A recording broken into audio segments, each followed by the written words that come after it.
Good. How are you? I'm doing well. You said you wanted to record. Did you want me to enable recording on your side too, or shall I just send you the file, or are you just Just sending gonna? me the file is fine. Just sending me the file is fine. Okay, okay. Well, what's life for you been in this strange thing? Are you doing online classes? What does Yeah. that look like? Yep. So there was the huge transition to doing everything online. I was helped by the fact that I already had a lot of material recorded online on YouTube and stuff like that. So a Yeah. lot of stuff ready to go, and a lot more experience than some of my colleagues with using these media. So yeah, that's been pretty sort of hectic, but it's stabilizing now. And we'll see what's going to emerge out of it. The university is kind of optimistic, I think naively so, that we'll be holding in-person classes in September, and I doubt that. I think we'll be doing virtual classrooms until 2021. So we'll see how that falls out. I understand why the university is being optimistic, because they depend on international students and their funding. Yeah. And so, but on the other hand, if they drag a lot of people here and those people get really sick, they're going to get sued to the ground. So they're just like, and I don't envy being in the position of the administrators trying to weigh these decisions out. No. This is where I'm glad to be a minion, and doing my work. So, I mean, other things. The weather here has exacerbated the condition, because it's May 12th, and normally by that time Canada is in the midst of a lovely spring, and we had snow and ice yesterday, kind of thing, like, right. And so that's adding to the grimness. The instability of the weather is also really affecting the menieres in my ear, so that has been particularly difficult for me. In fact, I might warn you that at one point you'll see me freeze, because it means I'm restabilizing my vision. Okay. So just take that into account. But I've had to decide that I have to keep doing what I do. I mean, I pace things and I do the exercises and the interventions, but I can't stop doing things because I might have an attack. I just can't live. I've decided I can't live that way. I got to keep going forward. So, I was being very private about it. So the alternative is I have to just basically tell everybody about it. And it means I'm not having an epileptic seizure. I'm not taking drugs. I'm not drunk, right? Right. I'm not having some weird affective response to what you said. Just give me a moment or two, and then we'll get back to it. So that's been that. And then the other thing, which is, I don't know what the correct attitude is for this, to representing it in a way that I find morally appropriate, but I'll just say it, and I'll depend on your good charity. The COVID crisis has increased the relevancy of my work considerably. And so more and more people are interested in it and contacting me, and inviting me to projects and to conferences, virtual ones, of course, and doing more stuff about the intersection between the COVID crisis and the meaning crisis. We can perhaps talk about this, the way it exacerbates a lot of the conditions of the meaning crisis.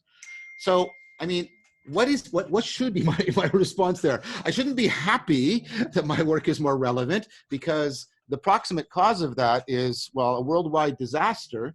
But I'm appreciative of the fact that that's the case.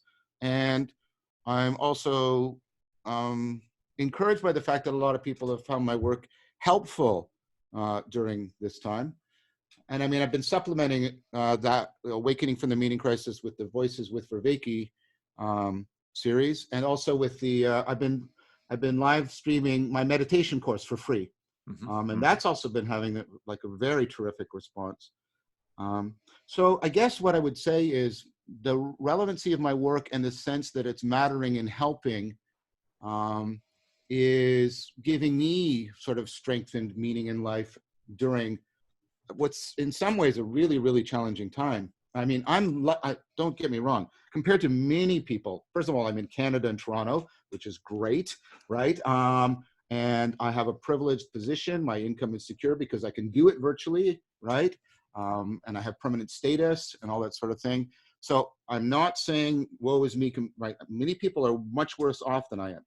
That's why I'm really hesitant about trying to express this in a morally appropriate way. But I am grateful, I guess, for the fact that my work matters and is helping. And that helps me. That helps me. Yeah, yeah, yeah. I can very much understand that. I can very much understand that.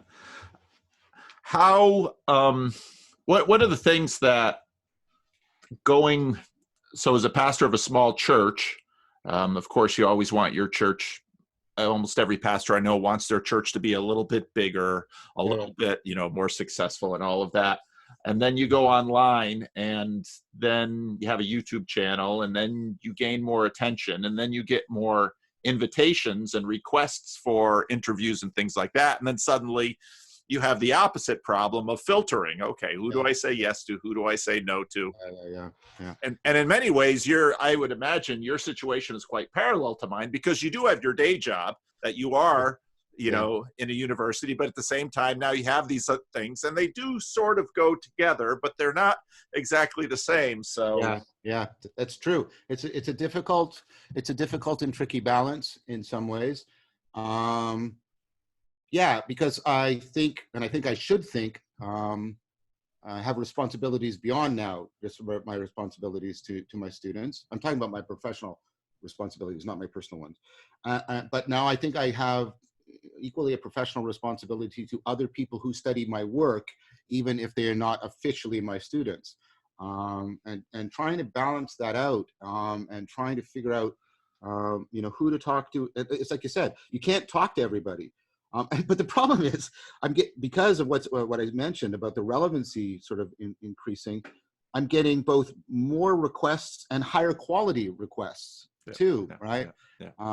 So it's truly, it's the Chinese curse. May you live in interesting times, right? And so that's how it's going for me. How's it going for you? It's strange. One of the things I've actually, again, through this this pandemic, thought a lot about your work, and different points that you made in awakening from the meaning crisis have come to relevance for me through this process, which has been very interesting. One of which was, immediately I saw this pandemic as a disruption in everybody's sort of a shamanic episode, that everybody's patterns were disrupted, which suddenly affords all sorts of new opportunities and challenges for people. And as for churches, this was very much the case, because suddenly, the first week of the crisis, it was, shall we open or shall we close? And then very quickly, County of Sacramento came in and said, you're all closed.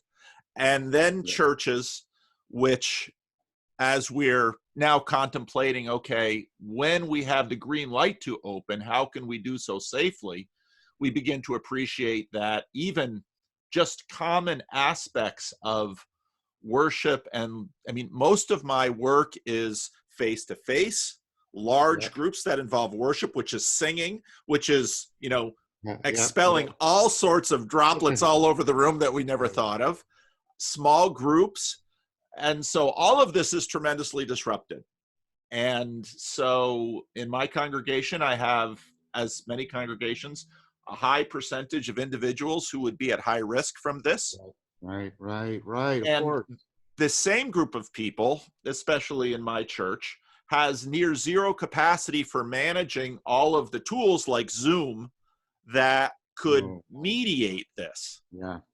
And so, the one thing that everyone in the church knows how to use, which is a telephone, that suddenly becomes plan A. And so we immediately created, with my church council, my governing board, a system so that everyone in the church would be contacted every week by somebody in leadership of the church, so we can keep tabs on each other. And we're very grateful for the fact that no one in the church has come down with the virus, and Sacramento has, in many ways, done very well in this pandemic. Our rates are very low, but very quickly you begin to recognize how dependent, especially many of our seniors, many of our widows, Yeah. have been emotionally on their weekly rhythms Totally. of life within the church. Right. Um, Yeah.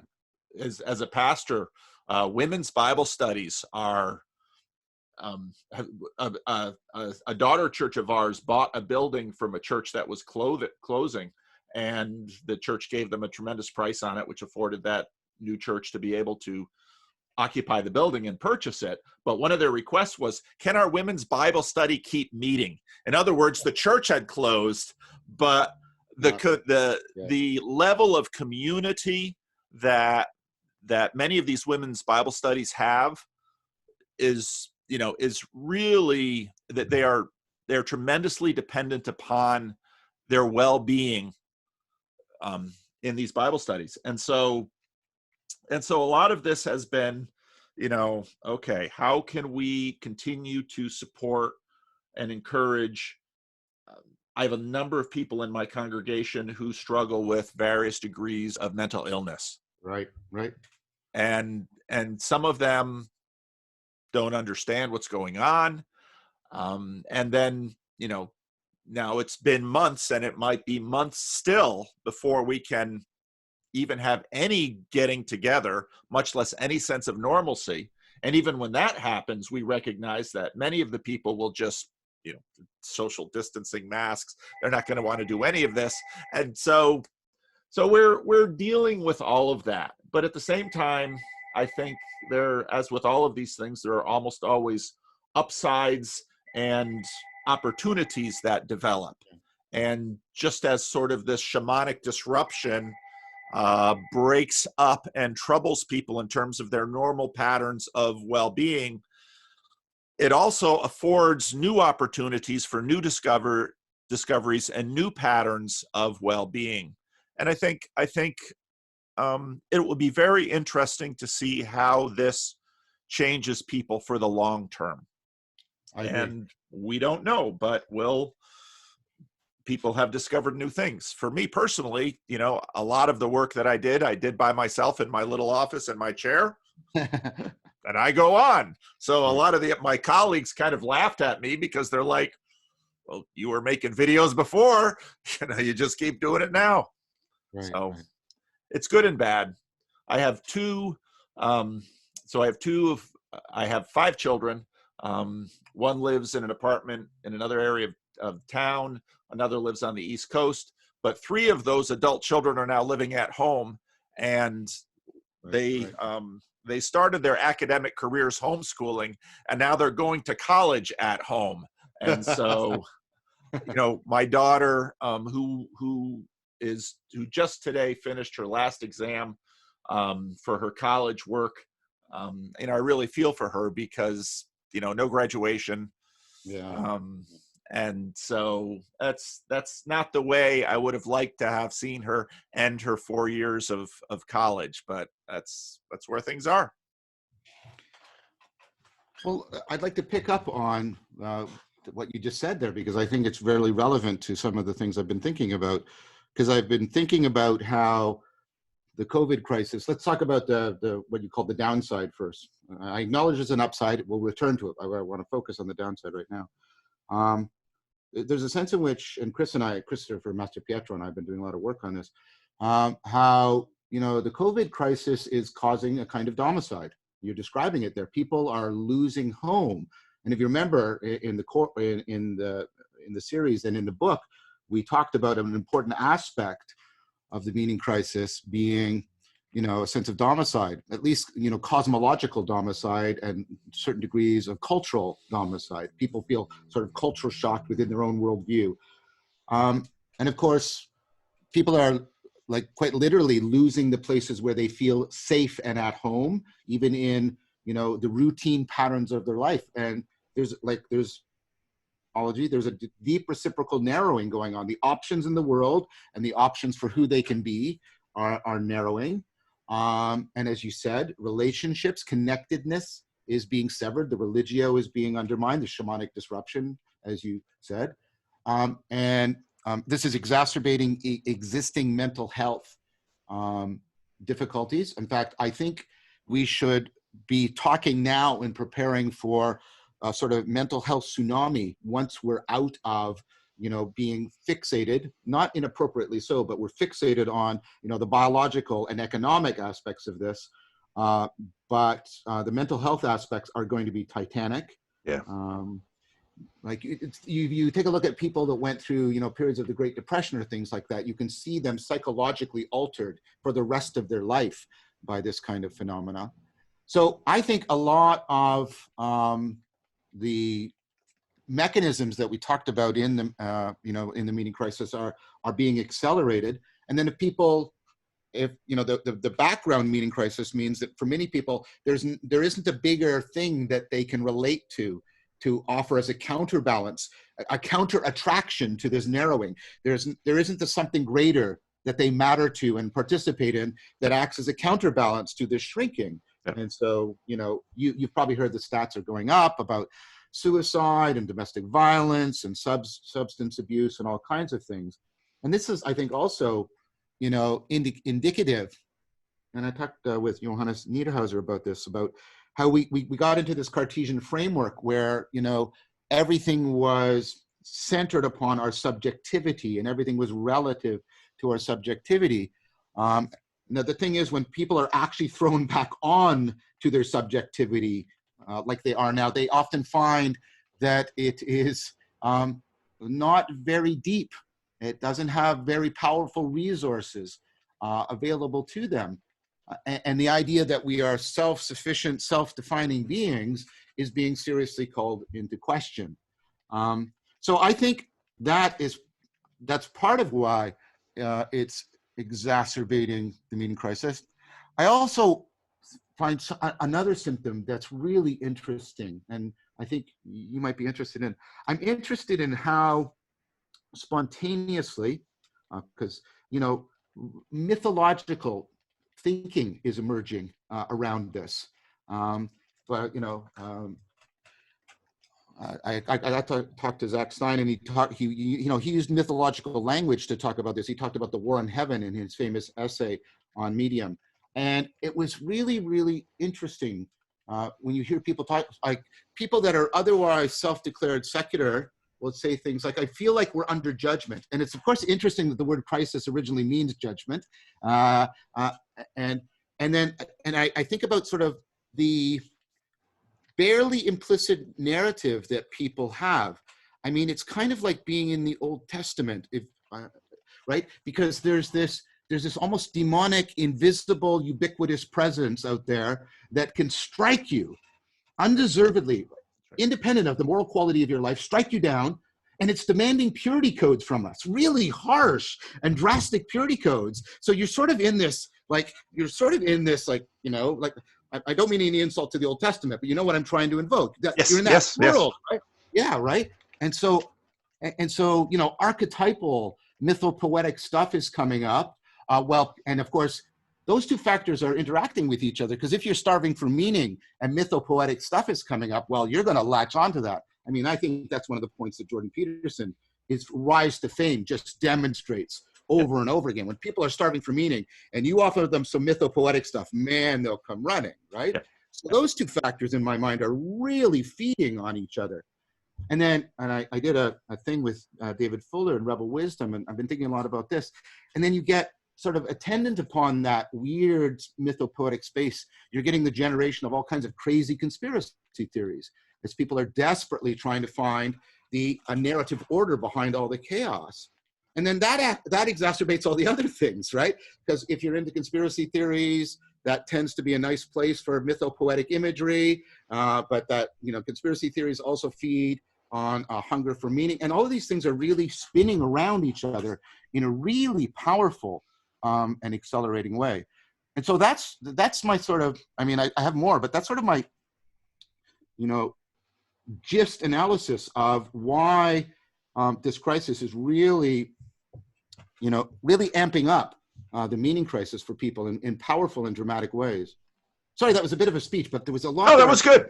Yeah. And I really appreciated, what you said with on Rebel Wisdom about this, especially about the conspiracy theories. And in fact, I included a slide of you in my Sunday sermon on this, because part of what I think, I agree with everything that you've just said. And I see this happening, and I, almost think you could rephrase the psalmist who says, the fool says in his heart, there is no God. Well, the fool says in his heart, there is no COVID. And so you have two groups of people running around out there, some for whom, you have to, and I've been thinking a lot about this, you have to, in a sense, engage our mythopoetic capacities to manage a virus that, we're not even sure if viruses are alive. They're these weird, intercategorical things. Yes. Yeah. And so, for example, and I watch people with this, where some individuals, because again, I try to keep in contact with all of these regular people completely outside of my internet, people who would never watch any of my videos, and some of whom, they don't have any patience for this. They're just going to go out there and they're going to do whatever they want, and they're annoyed by the government shutdowns and all of this stuff. And then you've got other people who are, they're everything. Like you said, the purity rights, everything has to be cleaned, everything has to be washed. And then you try to engage people, say, well, you're going to have to somehow balance these two things, because you can't live on one side or the other. But you watch as people sort of naturally default to, their personalities, their upbringings, all of this. But again, it requires this mythopoetic capacity that we have to imagine the virus on everything. And then that, of course, factors into all sorts of very natural triggers that people have for safety and security. Yes, and also for scapegoating, right? And all kinds of things. Well, that sort of brings me to a point that, and I mentioned it in our preparatory email. So a bunch of us, people I'm talking to, like Jordan Hall and Zachary Stein and Andrew Sweeney and Christopher Matthew Pietro, there's a bunch of these conversations swirling around each other. Also the ones I've had with Guy Senstock and Johannes Niederhauser. But Zach Stein is he's been really articulate about this, and he and I had a really good conversation about this. About part of what we're discovering is, I'm going to use these terms very carefully, and I would hesitate to use them normally, but I trust that I can use them around you. It's our religious illiteracy that is really exacerbating this. He argues that we have so lost, and I think he means this both inside and outside the church, and I think that's a fair thing to say. We have so lost the capacity for a literate and wise response to the mythopoetic machinery. Jordan Hall makes a good point. This machinery is going to come up when we're in really novel circumstances. That's the shamanic disruption that you point out, because we're grasping on the deepest kinds of information processing that have survived the widest possible number of contexts, and we're tapping into that. We're trying to exact it and bring it out and see if that, because these things have survived the longest, so there you go, right? And so you're gonna fall back on those. Now, there's all kinds of problems with that, though. There's all kinds of problems, and we've been talking about it. And so, because people, and this was part of Jung's critique, right? Because people have not been educated, they have not gotten a sapiential education in this imaginal machinery. We are largely suffering it rather than making use of it. That's sort of the core of his argument. And he says what this should be, he argues, I think quite eloquently, this should be a clarion call to us that we need to reconsider what it is that our education is in the service of. And this is where I agree with Thomas Bjorkman, our culture sort of collapsed to the de facto normativity being the market. And he's a financial banker. He's not some crypto Marxist or anything, right?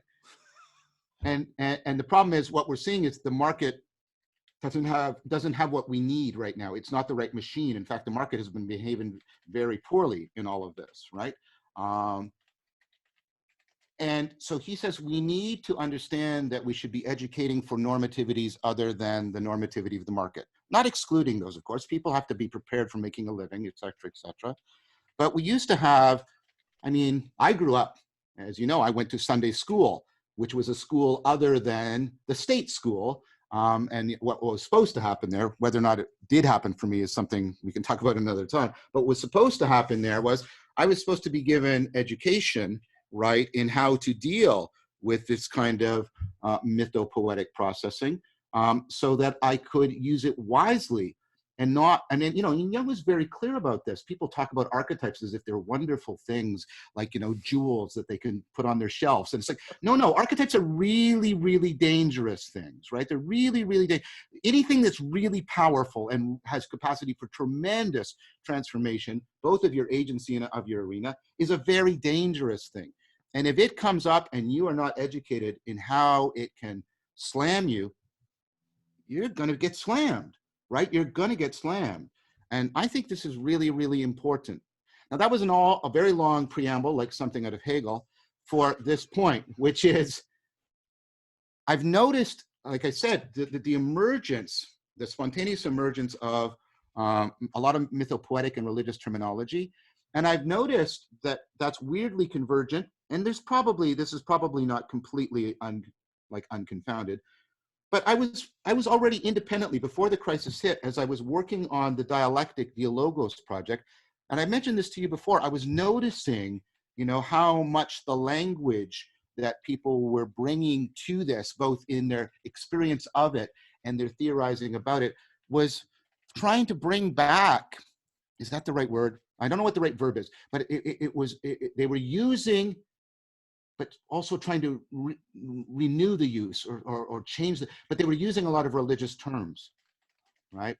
And I noticed that I was starting to think about this too. And, you know, just as the crisis was hitting, Jordan Hall and I have gotten into this discussion that has unfolded across several discussions and conversations about, you know, how faith is needed and what does faith mean in this kind of context. And then, you know, these discussions about if we need to get, Descartes did something with this notion of subjectivity that I think has a deep religious import that hasn't been explored enough and needs to be unpacked. And it goes towards that point I made earlier about people are, in their subjectivity, they're finding it's shallow, it's not deep, right? So Descartes basically reduces the soul to mind. He equates them. Your soul is just your mind, and just your conscious mind, because that's all Descartes understood. And then what it really is that moment of where consciousness touches itself, that sort of center of your subjectivity. And so you see these identifications take place, and then, you know, the sense of soul as what it is in Plato, and perhaps, I don't know if it's in the Christian tradition, but maybe it is because of its, you know, the soul as something as intermediary between, well, I'll use the old language and then I'll use the new language and then I'll shut up so that you can talk. The old language was the soul is an intermediary. It's the faculty that mediates between the mysteries of transcendence and the mysteries of immanence. It's that capacity in you that puts those two together. And it's something, therefore, other than just your mind or even your spirit, if your spirit means your capacity for aspirational self-transcendence or something like that. And that's why, you know, the notion of soul was bound up with worship, because I take worship was a set of practices that tried to relate the mysteries of transcendence and the mysteries of immanence. Now, what's the new language that I found myself using and I'm seeing other people using? And so it's not idiosyncratic to me. I think that's a fair thing to say. And you notice that some of this language precedes the crisis. One is the sense that people are talking about how there's moreness, that there's an inexhaustibleness. And man, I started using that term, and now everywhere I'm reading it, I'm seeing this term, the inexhaustible, how reality has an inexhaustible, literally that term, that adjective, inexhaustible moreness, and not just quantitative, qualitative moreness, right? And then this is a little bit more in Eastern philosophy in the Kyoto school, but I'm also seeing it in some continental philosophy, the idea of suchness, that there is something about you, that resist, and this goes to the being mode. There's something about you that is not captured by any of your categorical identities. There is, and I hate using this word because it's so part of narcissism, but there's a uniqueness to you. There's a here now-ness, suchness that's irreplaceable, that nothing else, now everything has that, but human beings have that in a considerable depth. And so if you'll allow me Tolkienian terms to give you a bridge back why I see this so religiously, I think the moreness is a way of talking about, you know, the mystery that we participate in, and right, the mysteries of participation, to use a Platonic idea, and the suchness is the mystery of individuation, and Tillich sees those always in a constant tension, and the soul is sort of the capacity that you can't resolve the tension. The soul is the capacity that constantly mediates between them. Now, I'm attracted to that because this is a non-Cartesian and I would say non-supernaturalistic way of understanding soul. And I'm seeing it emerging in how people are trying to talk about these new forms of dialogue and discourse, and how they're doing this not just to give information or change people's minds. They're trying to get into right relationship, and think about faith and right relationship. They're trying to get into right relationship with themselves, with each other, and reality. And this kind of thinking and this way of talking is coming to the fore. Sorry, that was a lot to say, but I had to say a lot because I wanted to put it out there. I think that was really very helpful. I took a lot of notes, and of course it's recorded so I can watch it again. I've been, so my last couple of videos, I've been reading Robert Putnam. He wrote Bowling Alone. Mm-hmm. And then in 2010, he put out American Grace, which, so he's a political scientist and he was working on, you know, trying to figure out politics and religion and some of that. And he landed on, you know, the term religiosity. Yes. As trying to get part of that video. Oh, okay. As it's a very long video. Right. As trying to get a handle on, you know, what happened, because we had the strangeness of when John F. K. ran for president of the United States, his Catholicism was a very big deal. Yeah. And then when you had, you know, another senator from Massachusetts, John Kerry, running, his Catholicism was no deal at all. Right. But the religiosity was a question. And now, in fact, in the next election, we'll likely have a German Frisian who, whatever church background he might claim, comes from the Reformed Church of America, Norman Vincent Peale, running against a Roman Catholic. Right. But the, you know, Calvinist Reformed all the way through Norman Vincent Peale Christianity versus Roman Catholicism has nothing to do with any of their identities in terms of how they relate to each other in public. So I was digging into this book, and you know, the point that I've made many times on my videos, that church attendance in North America reaches its peak during the Cold War. Right, of course. And Putnam made the observation in the book that women had already had high degrees of religiosity, almost always constantly higher than men. People of color, almost always higher degrees of religion. Well, African Americans and Hispanics, Asians, less so. But what really caused the huge surge in religiosity that held the culture from the Cold War up until the counterculture, where it started to wane in the 60s, were basically the men coming back from World War II. Yeah. That experience of, and you know, I really recommend Ken Burns' documentary, The Pacific, which in many ways captured the, you know, what does war do to even those who survive it? Mm-hmm. You know, we're experiencing a dislocation. We're experiencing a disruption, but war just, you know, rips people open inside. Yeah. And they came back from that I don't know if you've read, I think it's Unbroken. I've seen Very, the movie. yeah, don't watch the movie. The book is Yeah. because the movie is a trashing of the book. Oh, that's too bad. The book, so here you have this guy who was, he was Italian, so wasn't, the churches were kind of over there. Survives this incredible thing of being adrift at sea, only to be rescued by the Japanese, to be Yeah. just horrendously abused in Japanese prison camps, and survives all of this, comes back to North America, marries the woman of his dreams, only to become an alcoholic, Yeah. Yeah. and just trashes his life. And then he goes to a Billy Graham crusade, goes down the aisle. And again, I have to be careful here, because in the church, there's often a lot of problems. People think, well, if I become a Christian, I'll get rid of my alcohol issues. No. So the story is exceptional, but basically becomes a Christian, goes, at a Billy Graham crusade, finds, no longer has a problem with alcohol, and lives a remarkably different life. That's his story.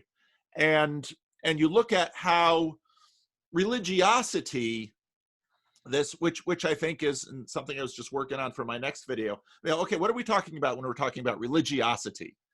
You and I spoke about religio, and that comes up in, it has to do in many ways with, I think you're exactly right, where the moreness and the suchness, you negotiate those two realms. Yeah, exactly. And you do so communally, because obviously we're deeply woven into each other. And part of the disruption of this pandemic is that so many people in North America, people live in smaller and smaller units than just about any place else in the world. Unlike, not extended families like in many other places in the world. So people are now divorced from each other. A lot of our contact is mediated through these screens, which are false, frankly. And now the studies about why Zoom calls are so exhausting are coming to the fore, that, there's all this bullshitting that the screens are doing to us. And so we'll see. At this point, I think one thing we should be able to say is that we really have no idea how deeply this pandemic will disrupt what we have taken to be normal for a good number of years. But I think, go ahead. Oh, sure. and that both helpful religiosity and bullshit religiosity will, and that's manifest. I mean, the conspiracy theories are just sort of the narrative cusp of that. Exactly. So I agree with everything you said.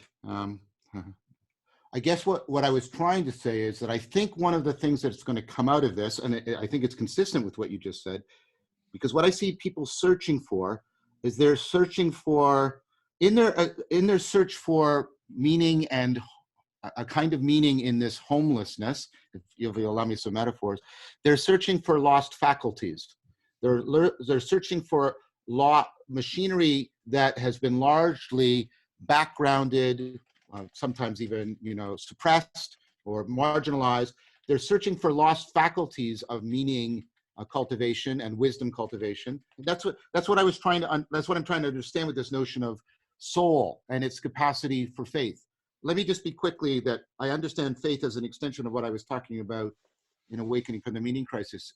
Not as the assertion of propositions, but I try to put it this way. It's the wedding of the emergence of mind to the emergence of a world that affords right relationship to oneself, to others, and to being, right? It's more of this continuity of contact, this ongoing enhancement, preservation, celebration, enhancement of religio.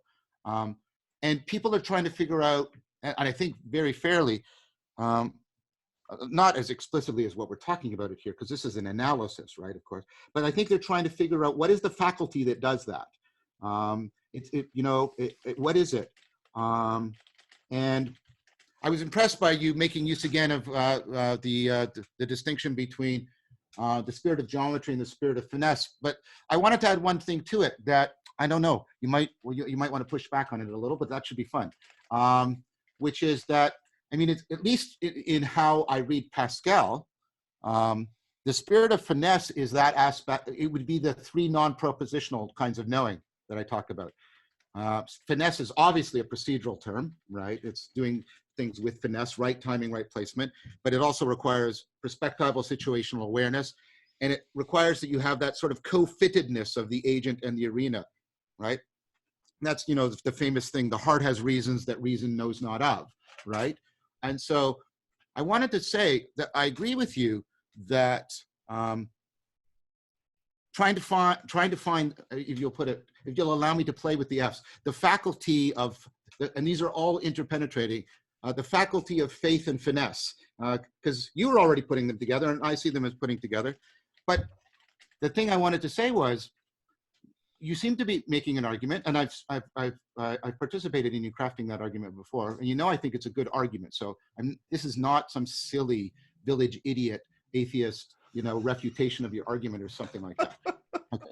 Because I'm trying to build on the machinery that you're tapping into, right? You seem to be arguing that that requires that the finesse aligns us with, treating God, conceiving, I don't know what the right word is, Paul, relating to God as a person. That seemed to be the gist of your argument. And while I acknowledged, I think that has clearly, clear evidence in many people's lives, I was thinking, but if the finesse is ultimately non-propositional, aren't there deep ways of finesse that aren't bound into the propositional structure of narrative? And the example that comes to mind, of course, is for me being a Tai Chi player. Taoism and Tai Chi, I mean, if Taoism is anything, it's a religion of finesse and flow. That's how it works. And it gives me very deep finesse and flow, and it puts me into, I think, the right relationships I'm talking about.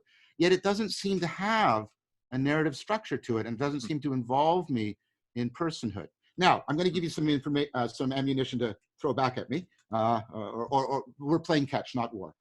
I'll throw the ball to you and you throw it back to me. That's a better metaphor. Because one of the things you might say is, you could be sort of a Jungian, a la Jordan Peterson, and you could say, well, yes, I acknowledge that that's even possible and profound, but notice that what you said earlier, John, that you have a lot of mythopoetic stuff coming up, and this tends to be expressed, in a dreamlike aspect of the mind, and that seems to be inherently narrative. And so don't we need something in the mythos that deals with that personalized aspects of things? So that's something you can use. So I'm sorry, you can tell I've been talking to you in my head, right? You can tell that, right? So finally you get the chance. So there, I'm putting it out for you. So there's one part where I think faith as finesse is really important, but that seems deeply, a very viable and real option in a non-narrative framework. I know it personally, right? But nevertheless, I do take seriously the concern that the intermediary through which the mythopoetic expresses itself is kind of like a dream-like aspect of the mind, which is very narratively woven. I get that. So there, I sort of set you a problem. Well, I think, and I very much take seriously, I mean, when we've talked about this before, the fact, I mean, when I talked about, let's say, the narrative sort of being the machine code, and you rightly noted that,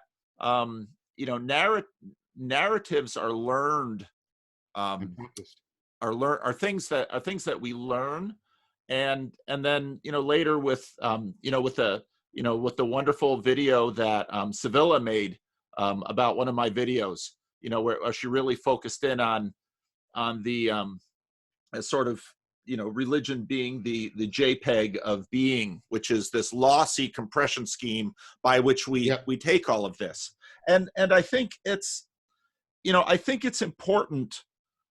I mean, my dog is, at least to my knowledge, incapable of the kinds of narrative capacities that we are. Yet my dog has being and is relatable and is an agent in this arena and all of those things. And so I I think narrative is the kind of thing that will likely be, especially given certain cultural parameters like my own, inescapable. I almost can't think without it. Just like I almost can't think without the English language and indispensability. And so just as we touched on in our previous conversation when I presented the argument to you, and I think you rightly countered me, it's not really an argument about ontology, and I think that's correct. Okay. But at this point, when I look at, say, COVID, we relate to COVID personally, and if you just it's so natural to us that we personify this virus all over the place, and that's just such a handy tool. We always have to catch ourselves BSing it, because I'll remind sometimes when we're cleaning off our groceries, I'll remind my wife, this thing doesn't jump. It isn't seeking us out. But we act as if it is. Yes. And so we use this narrative. We use these narratives, and I think, I think that is part of the gift of narrative and the gift of approaching the universe as if it is personalized and personified. But again, I don't think that answers the question. But this gets to the point of whether we can answer the question and whether we need to answer the question. And right, and I'm happy about that. That's an excellent response, and I'm happy with, if you'll allow me, you're shifting it into being a pragmatic in the philosophical sense, not in the everyday sense. But then, like I said, so that's why I shifted it. I thought, but I don't think it was clear enough. I've shifted it to a pragmatic arena. I'm a Tai Chi player, and this puts me in right relationship. It enhances my religio, makes me more insightful, makes me more compassionate, allows me to shift perspective. It makes me wiser, not wise, but wiser, right? And that's taking place non-narratively, and it's making use of other powerful mechanisms, like our innate capacity for getting into the flow state, which is also powerful and universal, et cetera, et cetera. So what I'm saying is, the pragmatism seems to, if you're being consistent with it as your criteria, it seems to commit you to a kind of pluralism, I think. That there are many ways. I know. Keep going. I love it. I love it. I know. But I am your friend, and if you want to back out, John, I'm from New Jersey. I love a good fight. Okay. This is what I do. I hope we'll continue to discuss. It seems to. You have no idea the lengths you would have to go to offend me and to have me want back out of this relationship. You have no idea. Well, I know. And I want to come back to that, because I think there's a connection between finesse and faithfulness, which isn't the same thing as faith. Faith, like when I'm faithful to my partner, and I want to be faithful to her because she's like just an amazing person, that doesn't mean that I have a fixed knowledge or set of beliefs about her at all. Right? My beliefs about her will change. And some of the ones that I held as most dear will even be abandoned. They are, because she's not fixed, right? Faithfulness is, that's what I mean. It's not closure. It's not completeness. It's continuity of contact. It's maintaining right relationship that's both right for me and right for her. And I don't mean morally right. I mean in the sense of right-handed, dexterous, facilitatory, adaptive, things like that. Not excluding moral rightness, but I'm not reducing it to moral rightness. Right. Right. So I appreciate the fact that you're faithful to the conversation, but I don't want this to generate into debate, because I'm not presenting this to you as, here's my position and now you must defend yourself. I'm saying, it seems to me, because I saw Jordan making this same kind of move, right? Mm-hmm. And I know you're influenced by him. That's not a criticism. That's just an observation, right? And then if you go into the guts of pragmatism, which I have, like especially James, like what does James comes out of this like a dyed-in-the-wool pluralist. He says this is if your standard is how well people's lives are being lived and how much finesse and faithfulness they can bring to bear, you have to conclude a kind of pluralism. I mean, that's what I see in the saint of pragmatism, James, right? Mm-hmm. And so that's what I'm saying to you. Well, I think that's very fair. And of course, all of the Christian traditions have Christianity in common, but they all accentuate different things. And so, and what's interesting to me about what I'm about to say is that when you are raised in a tradition, in the religiosity of it, you are formed into certain aspects of it that you are never conscious of until far later there's opportunity to become conscious of it. And so, for example, my particular brand of Calvinism comes through the Dutch Calvinists and through secessionists of the Dutch Calvinists, of the likes of Herman Bavinck and Abram Kuyper. Right. And Kuyper was, I don't know how much you know about Abram Kuyper. I don't know anything at all. I'm completely ignorant. Okay, he was a very interesting guy.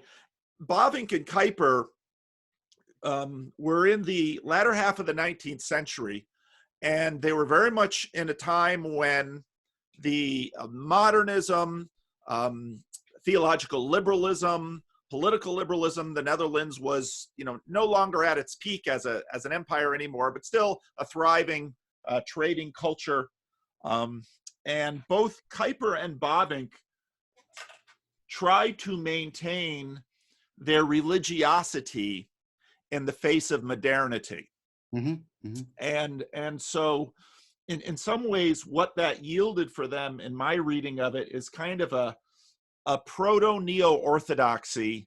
They had to deal with some of the same things that Barth had to deal with, right. But a generation earlier.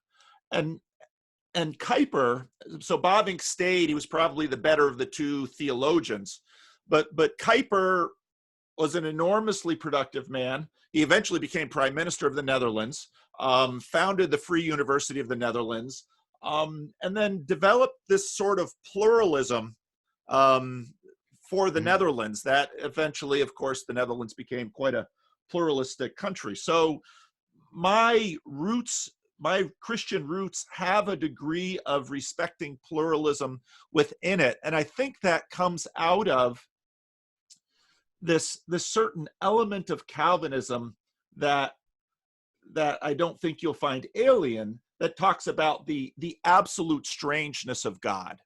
Yeah. And so given that kind of base assertion, that affords a degree of freedom in terms of understanding the non-essentiality of narrative, because narrative is something that we need. And, Calvin and many others spoke a lot about, if there's anything you understand about Calvin, it's about, God's accommodating our needs. And so, and one of the things, so it's really fun having listened to your whole course when you're presenting it, and now having a little bit of distance from it, because I find my thinking is very slow, and I'm always curious about what bubbles up. And some of those latter lectures you talked about, you talked about some of these issues of, nothing appears real to us if it's too, how could I say it? If it's too perfect, if it's too complete. There always needs to be that frontier between, for lack of a better word, the infinite and the finite. And I think, your language of both the moreness and the suchness gets at that. Yes. Yeah. And so for me, and this gets borne out, in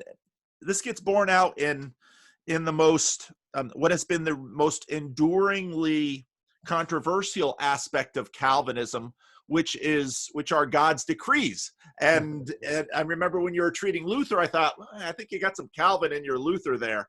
It's probably true. It's probably true, given my, my religious upbringing. Yes, I acknowledge that.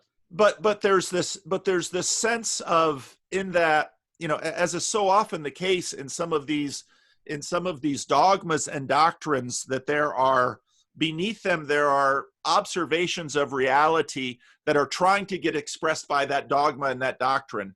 And almost always, because these are, you know, our dogmas and our doctrines and our institutions, these are all human. These are all human inventions, and therefore all limited and imperfect. And that's another piece of the Calvinism.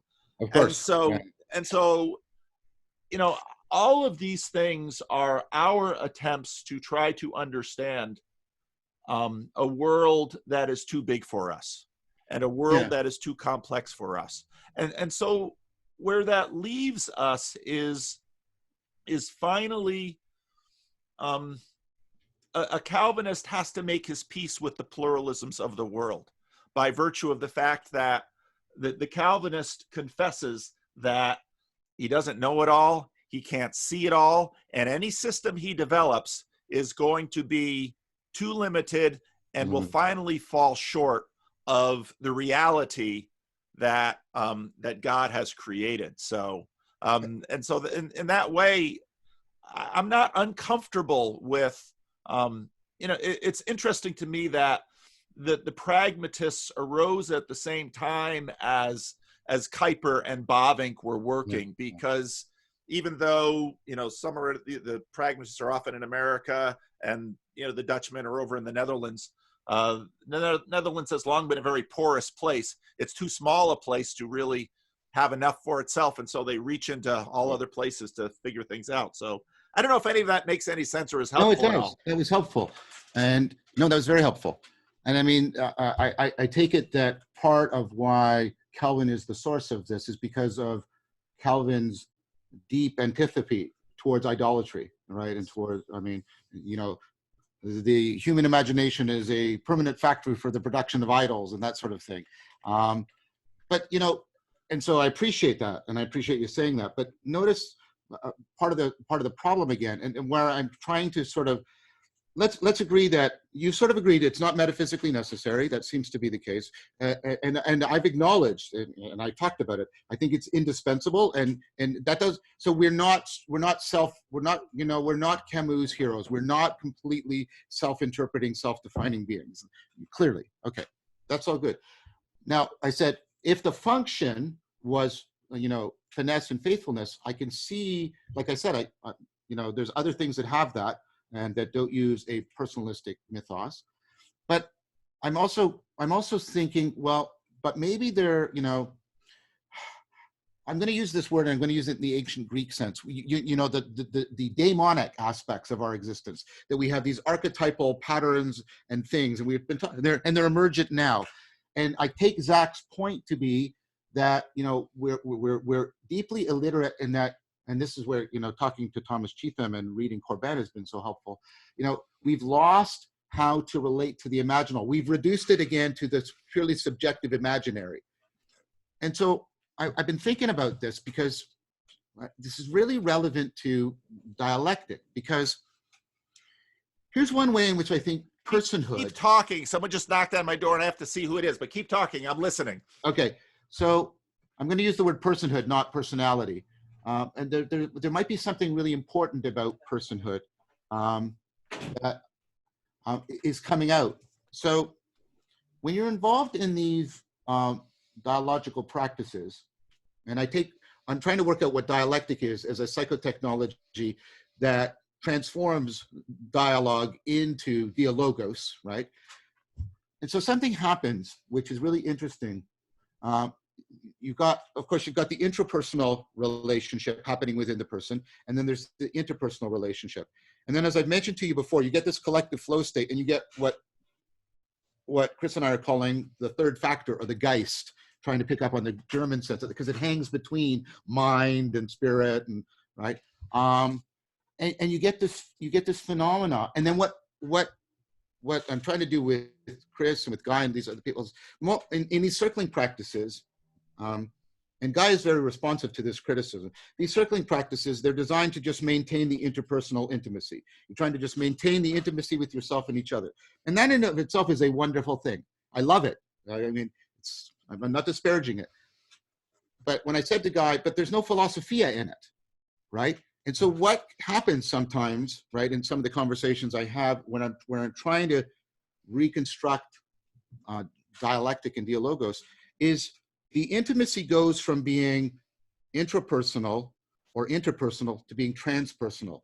You start to feel an intimate connection to the logos, to the very process of emerging intelligibility, and the sense that it's coming from some, from an inexhaustible aspect, both of our own cognition and of our mind. It puts you into a soulful relationship. The suchness and the moreness are just there, and they're being mediated by the logos.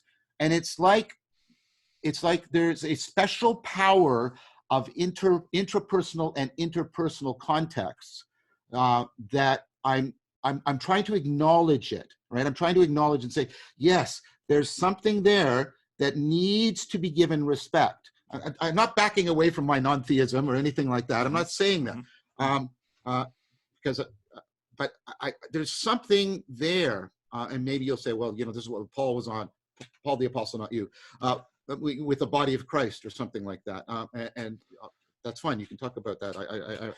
I'm eager to hear. But you see what I'm trying to say? There's a special privileged relationship between the logos of speech and the logos of being.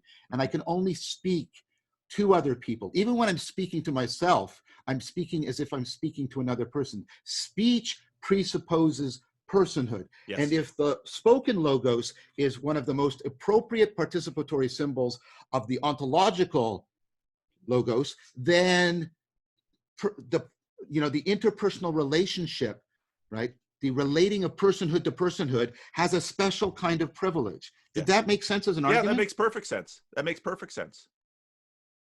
I think that's right.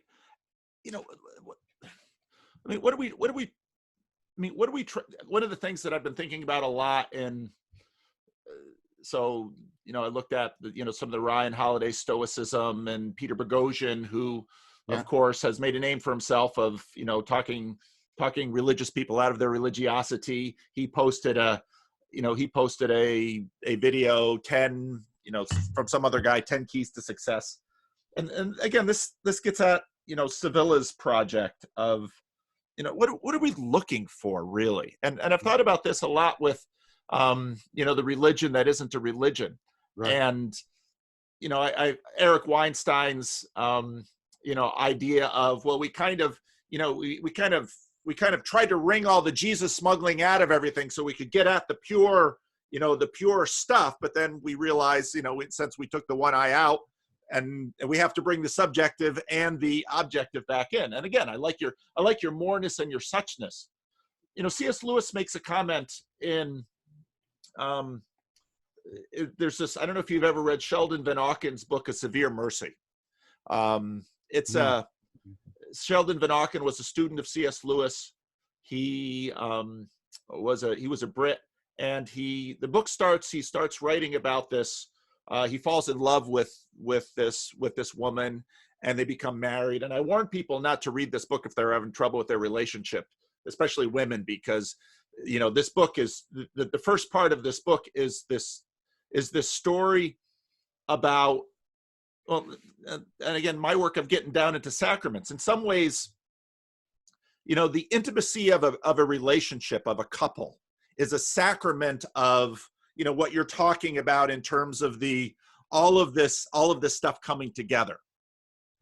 And so Van Auken begins this just amazing relationship with this amazing woman, and the way he writes, you would almost imagine that there never has been in the history of the world a relationship, a love better than between these two individuals. Now, once you get to that kind of peak, there's going to be a crash. And of course, it does come apart, and it's a tragic story. And so part of why this book has been popular is because this person was a friend of C.S. Lewis, and they wrote letters back and forth. Lewis was a great letter writer. And, Lewis talks about the fact that, it's a weird thing that, in a Platonic sense, that the form of apple is the ultimate apple. And then, of course, Aristotle will come back and say that form of apple is somehow less than a real apple. So you have the moreness and the suchness. Very much. And so what are we trying to get at with with addressing the meaning crisis. We have at our center a longing for everything. And when we relate to individual human beings, we have a sense that if we're paying attention at all and we have any humility whatsoever, we have a sense that we are sitting across the table from a being that makes everything else in my life clearly of lesser value than the value of that other being. Yeah. Even if they're the alcoholic that's sleeping outside my door. Right. How and so we're almost tantalized by, and so then when you get involved, I haven't visited Guy and his circling. He's been very deeply connected with one of our daughter meetups over in Alameda. But having in Christian terms been part of various retreats, communal settings, worship practices, all these kinds of things, you get into these moments where everything seems to come together. The personal, the impersonal, and there's all this religious language that we have to try to point to these things, because we always have the sense that that we can never get there. The book of Ecclesiastes, which is just a amazing book in the Bible, which I think in many ways so speaks to our world, because chapter 3 begins with this this song that was the birds that after there's a season for everything, and then a little bit later he says God has placed eternity in our hearts. Yes. And I think that gets into this. We, unlike my dog, can see and hunger for exactly what you're talking about. About where all of this comes together. And Lewis talked about this as sensuch, which is a kind of a joyful longing, that it's the joy and the sorrow mixed together, because we taste it enough to long for it, then yet we know we can't grasp it enough, so that it's tainted by sorrow.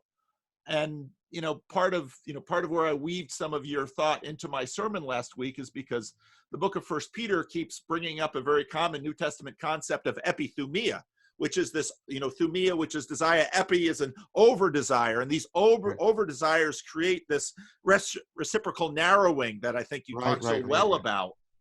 But there's one use of epithumia that Peter uses when he addresses it to the angels. And he talks about the gospel as this thing that the angels have epithumia for, because they can't taste it like we can. Yeah. And it's that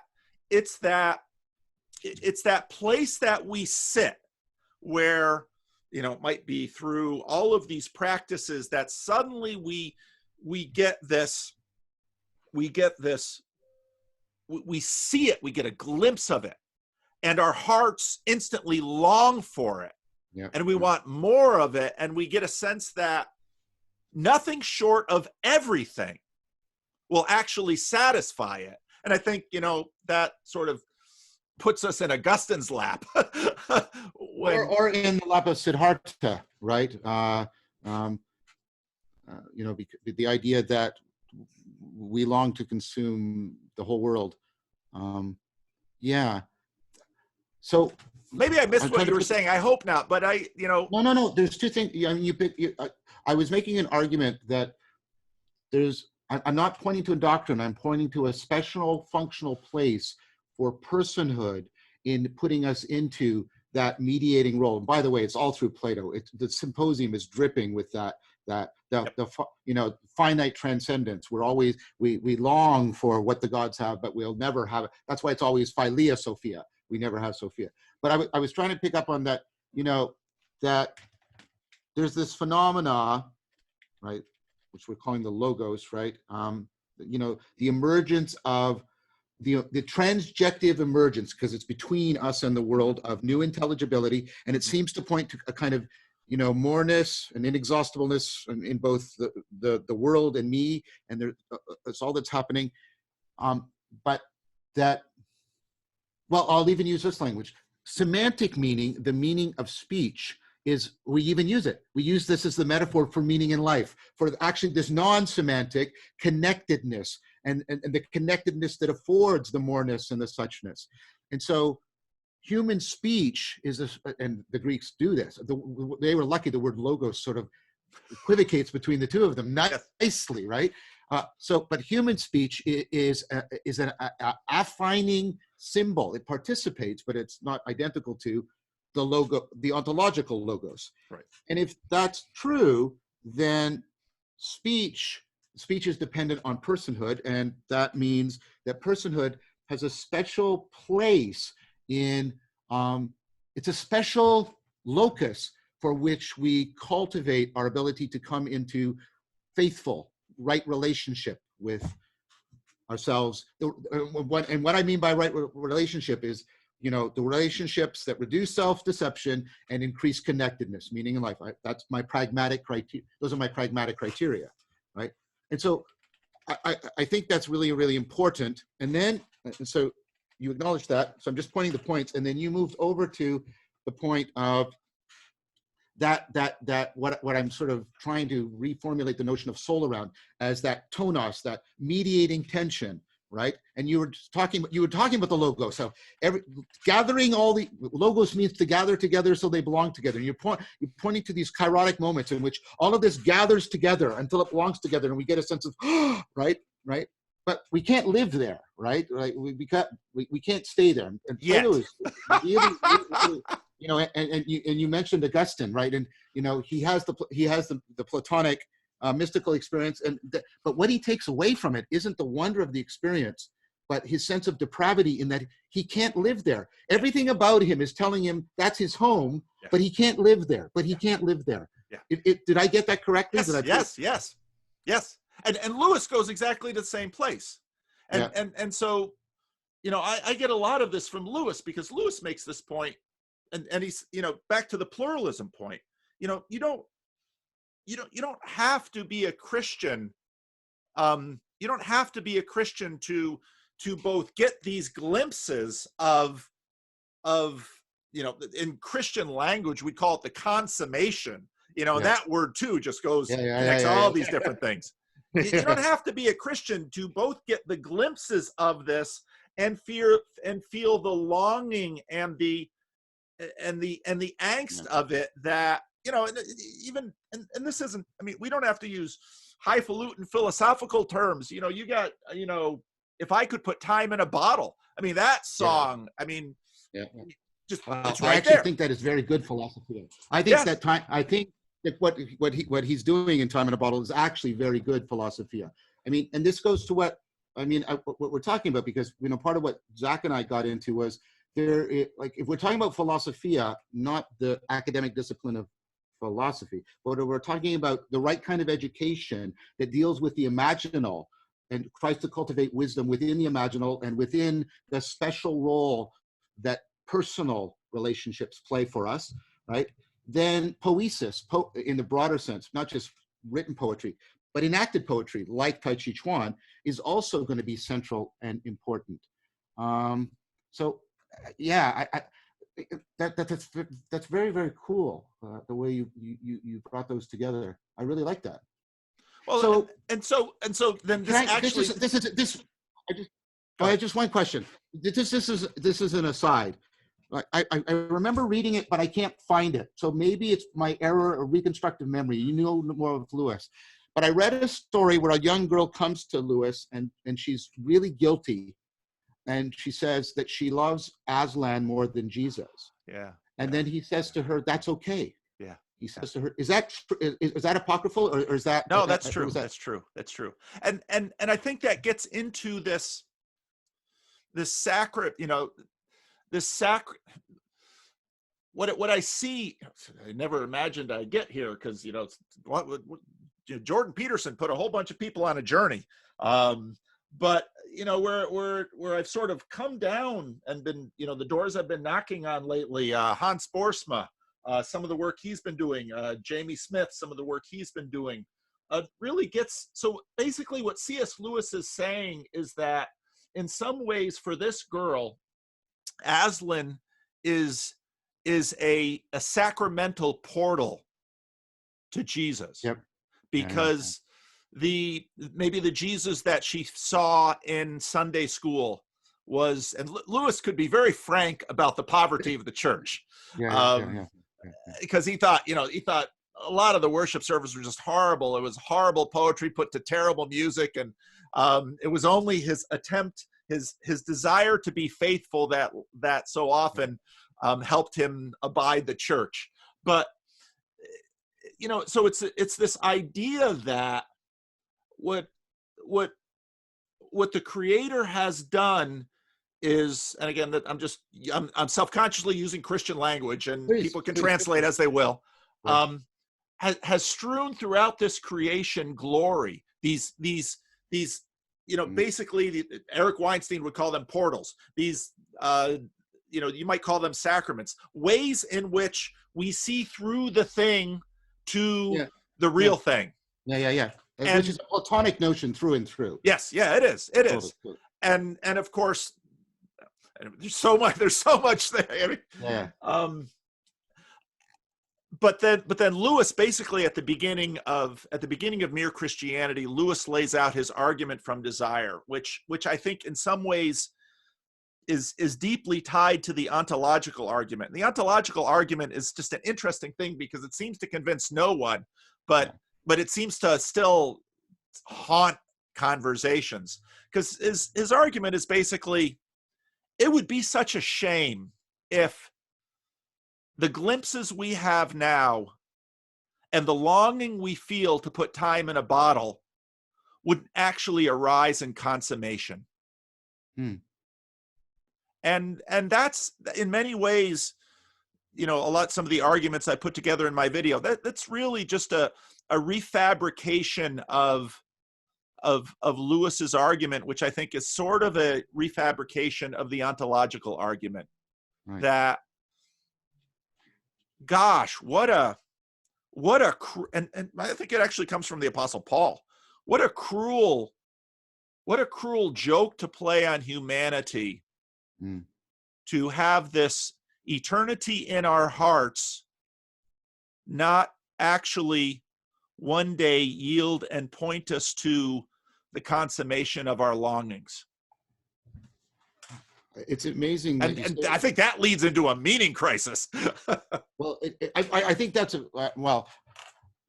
I'd like to reserve meaning crisis as a term for a particular historical development. That to me is, I think that's a perennial problem of human existence, right? Yeah. So what came to mind was a place where that very longing and the sense that of eternity is actually in the heart of Spinoza. Spinoza makes an argument, right, that there is something eternal about the human mind. And he doesn't mean everlasting. He's clear that he doesn't mean immortality. In fact, he says that the wise man thinks of nothing less than death, right?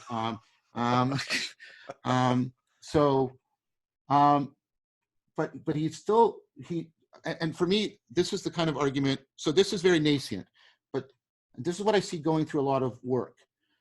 There's this fundamental trust. I mean, you know this part of the argument many people make. We have to believe at some point that absolute skepticism is not true, right?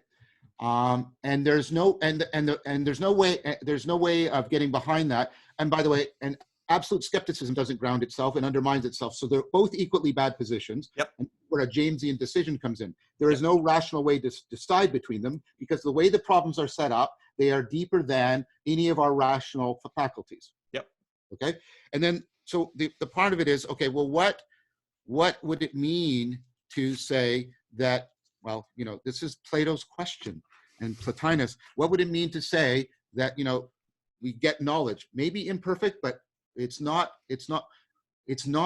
that which is referred to when we have absolute skepticism. And then what it came down to me for, what it came down to me for me was this notion that is so central to, you know, Plato and even Aristotle, and clearly for Plotinus, and then Pseudo-Proclus and Pseudo-Dionysius, and then on, right? Was this notion of participatory knowing, that if there is nothing about us, if we do not instantiate within us that which is in some way indicative of some of the principles of being, then we are forever cut off. There must be that, well, the thing that makes up the thing, if we say, I reject absolute skepticism, right? Then I believe what we're committed to is that participatory knowing is the ground of that there's aspects of reality I know, not by representing them, but by instantiating them in the very guts and fabric of my being, participatory knowing. And so I take that to be sort of part of what we're talking about here, right? That in the end, right, that connectedness, I keep coming back to it, you know, that religio is something that is,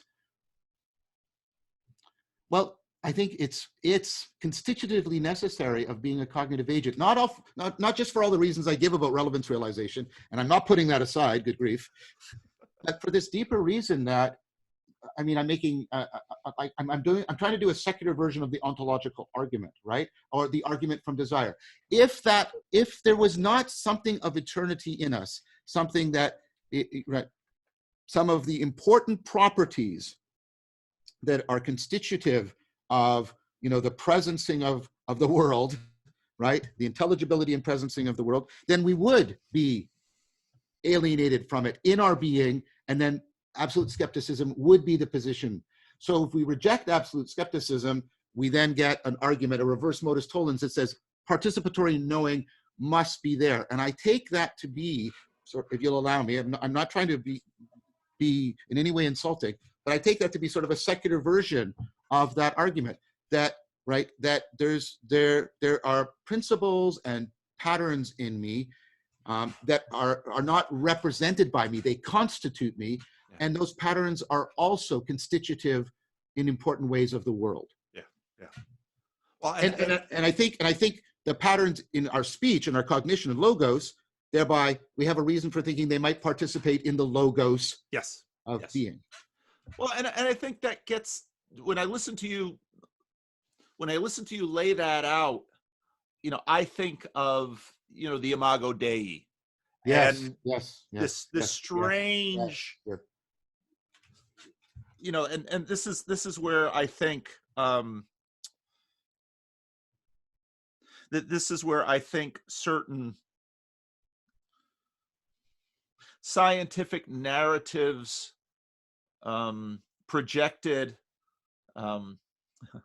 overly projected, fail, is that what a strange thing that, you know, this crazy book of the Bible would begin with this story where you have this creator God, because that's the best word we have for it, right? That, well, you can't even say it. I mean, this is because language betrays us. We have this creator that, you know, one of the biggest rules he gives this crazy little group of people is, don't represent me with anything that you can see in my creation. That's a weird rule. And then the same book, it says that, well, the man and the woman are made in his image. Yeah. And it's like, aren't you breaking your own rule? I guess divinity has its prerogatives. but no, and you know, I think in some ways, you know, the impasse that some have come to in philosophy of the objective and the subjective winds up exactly what I think you've just articulated, that it has to, it cannot cohere. Where else may it cohere? for us. It yeah. can't. And But this, go yeah, ahead. no. Well, that invocation of that, right? What you just said, and then our previous thing about idolatry, right? And what just happened to you? You know, the spoken language has a special the enacted. It's not just spoken, but the enacted Right. logos, right, has special privilege for affining us and reminding us, deep remembering, reminding us, like in Plato or in Sati, remembering, deep reminding us of our, our participation, right? The conformity, the affining, the participatory knowing. But notice how speech also failed you, right? That's right. It also failed you. And so I'm also reminded about this other strand. Sorry, Paul, I'm using you to help me weave things.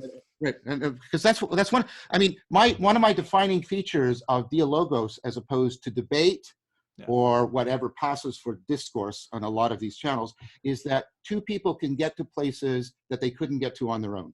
Right.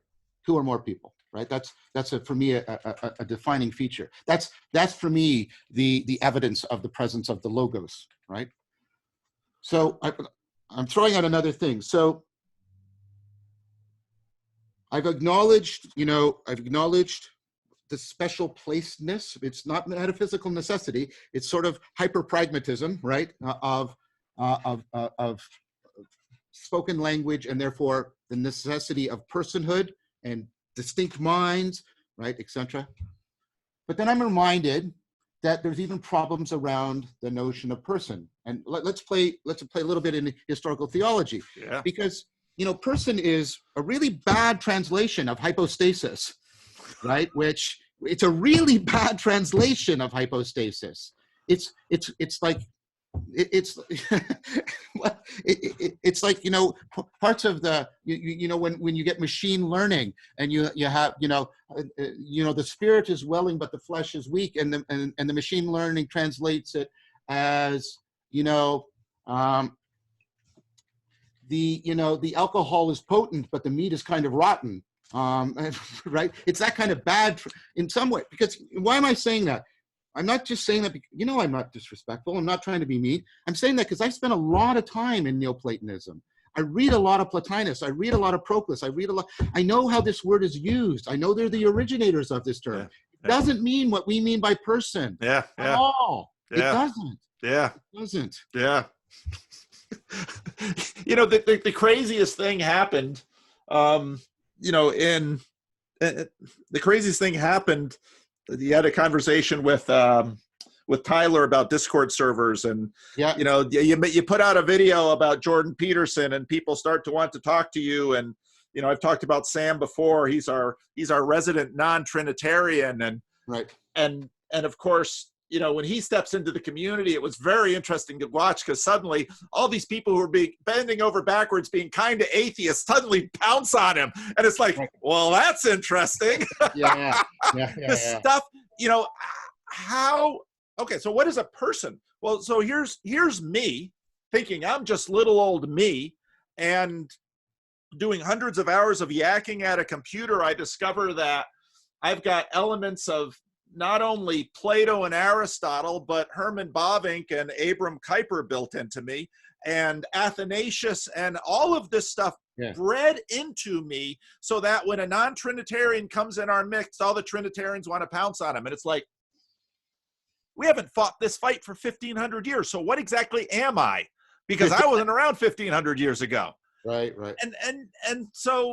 And of course, Sam, of course, leads us into all of these conversations about persons. And when I was talking to, I had a conversation with Nathan Jacobs, who has had a very interesting story. And, and so I finally asked him, what is persons? And he spent a lot of his time working on this word. And well, it shouldn't be such a surprise to us that we don't know what persons are, because we don't know what we are. And that's the word that we use to describe ourselves. And it's the word that we use to privilege these other beings that we're in contact and relationship with, and sometimes war. So yeah, we don't, we're so, the stuff that we are using is so deeply, it's amazing anything works at all, frankly. That reminds me, like when I was dating, the times in my life when I'm dating, and I would come to it's amazing that the human species has survived and reproduces, because this does not work. This just does not work. That's right. That's exactly right. And then, of course, I met the woman that I'm now deeply in love with, right? Yeah, yeah. And so, you know, that's the thrownness of our existence, that and the fact that, you know, that even people who, you know, wouldn't begin to have interest or understanding in anything that we're talking about, and, you know, work productively both with glory and depravity in producing both glory and depravity in this strange existence that we have. So yeah. You know, well, I mean, so hypostasis, I mean, it literally translates as that which stands under, right? And then that became substance, that which stands under. Yep. But then, and that's the Aristotelian. But the Aristotelian sense of substance is not our sense of substance. Right. It's that which stands under. It's the core principle that all the predicates attach to. Sort of in Aristotelian logical terms. But so my worry is that there's, alongside, remember I said, you know, the Cartesian collapse of the soul, right, to the center of subjectivity. We've also got, you know, hypostasis as the point of hypostasis under, you know, that which stands under, or the substance. And it's related to, I play a little bit with this word because it's changed in meaning, but it's related to understanding, that which stands under. It's that which affords intelligibility. Right. And I think, you know, that's what they were trying to get at, the underlying reality that is affording intelligibility, right, in different ways, etc. But this history of hypostasis into substance, right, and then substance into substance as stuff, right,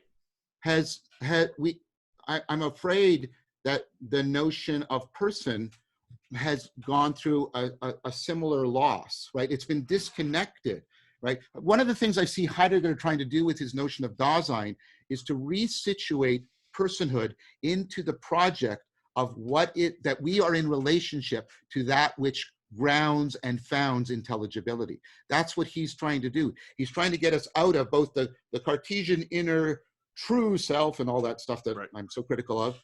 And he's also trying to get us out of the notion that we're some kind of special stuff. And the reason I bring... Who's we in that sentence? We're some kind of special stuff. Well, the idea that, okay, so be fair to you, that's always a legitimate move you make. I'm claiming, I'll take responsibility, and I'm claiming on behalf of Heidegger, that these two degenerations come to the notion that your soul is secret special stuff inside you. And see, I wouldn't go there. I wouldn't go there either. But would you acknowledge that that's a very pervasive and popular view? Oh yes, oh yes. Well, then so look at this. Oh, yeah.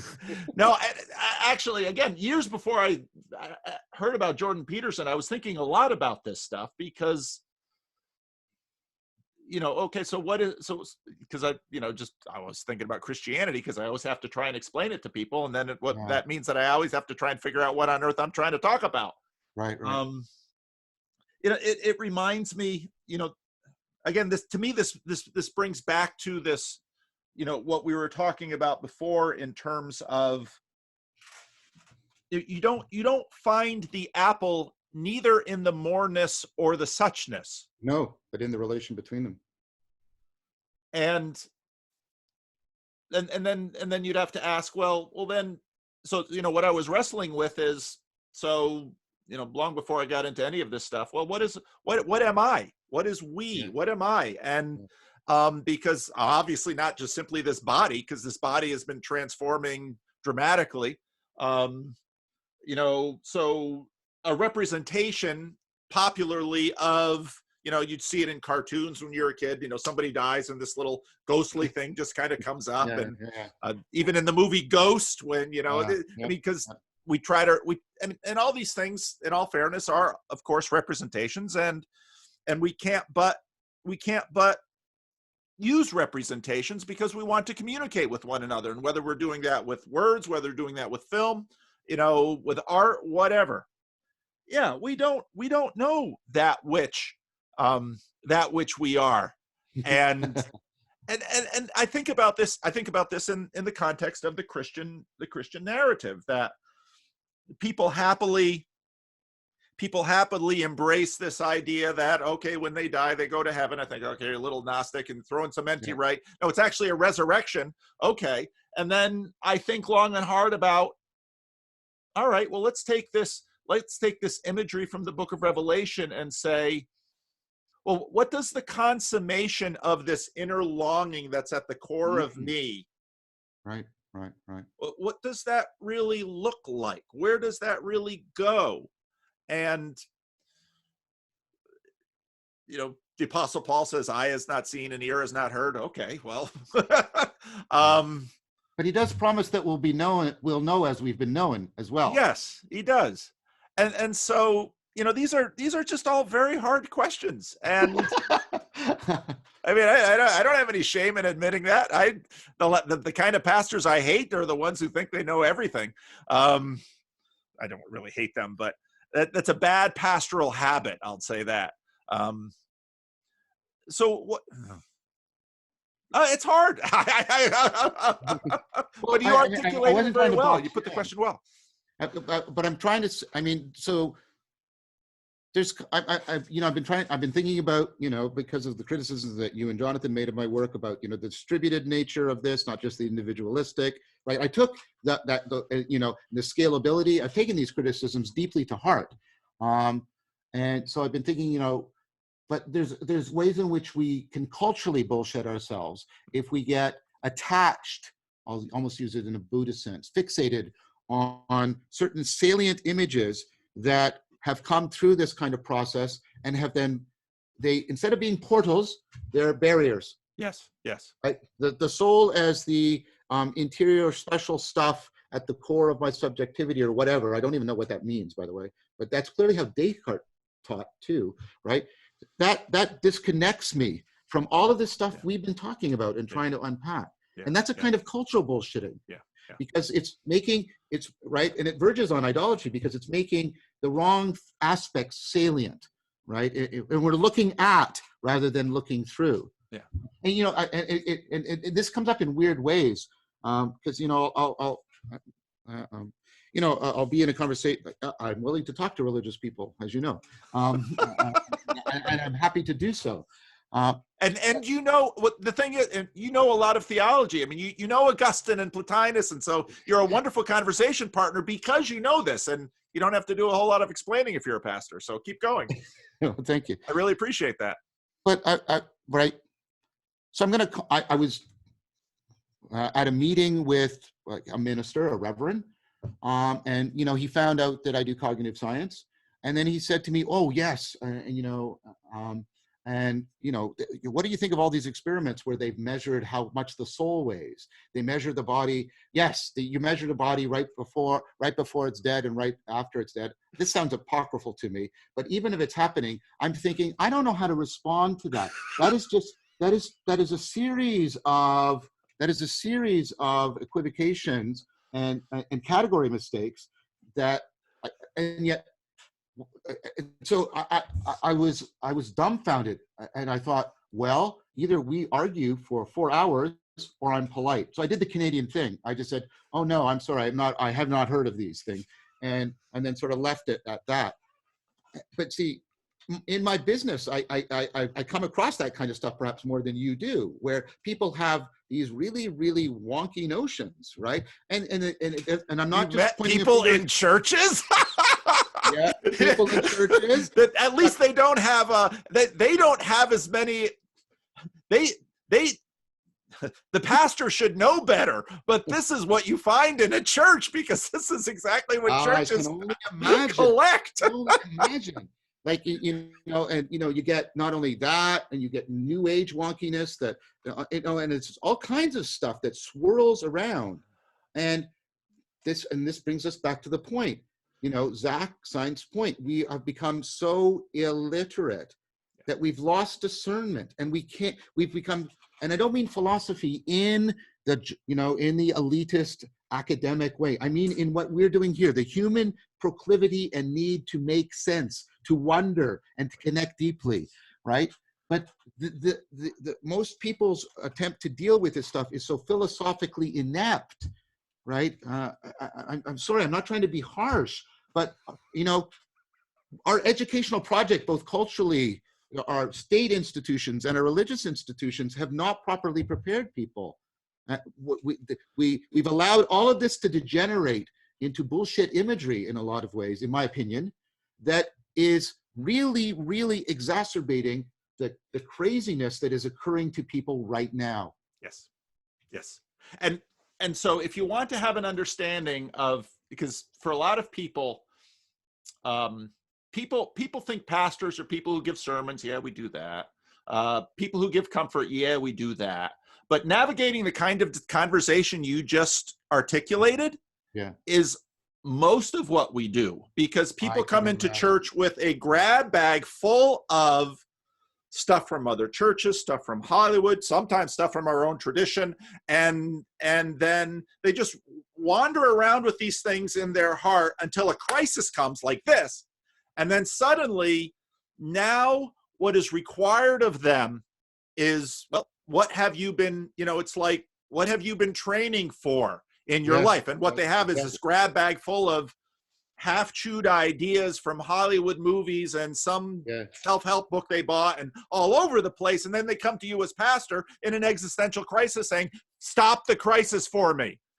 And so what you do as a pastor is, you could settle them down a little bit, because when they're in panic mode, they're not going to be, and you begin to try to, but you're not going to, they already believe that, they have these experiments, and so you're not going to take that on frontally. So then you begin, you can't. And so to me, it gets into, and I think I've used your language a lot because I think it's the right language, and I hope you don't hear it when hear it dismissively when I use it. A religion is not a religion, and then the question is, well, what exactly is it that we wish to give to people, and why? Well, I think, okay, so we have this pandemic right now. Well, what would we like for them to have? And again, not having mode, but what would we like? What capacities would we like them to possess to confront this moment in the best way possible? And this moment challenges people at so many different levels. I was having so every meeting we have a council meeting, and we're talking about, okay, at some point we're going to reopen this thing. And one of my deacons, who is by no means philosophical, is a probation officer and used to be a professional baseball player, made it to the major leagues. And he says, quite insightfully, other office bearers start talking about, pragmatics. He says, the real question is, who do we trust? Right. For information. And I thought, that's exactly the real question.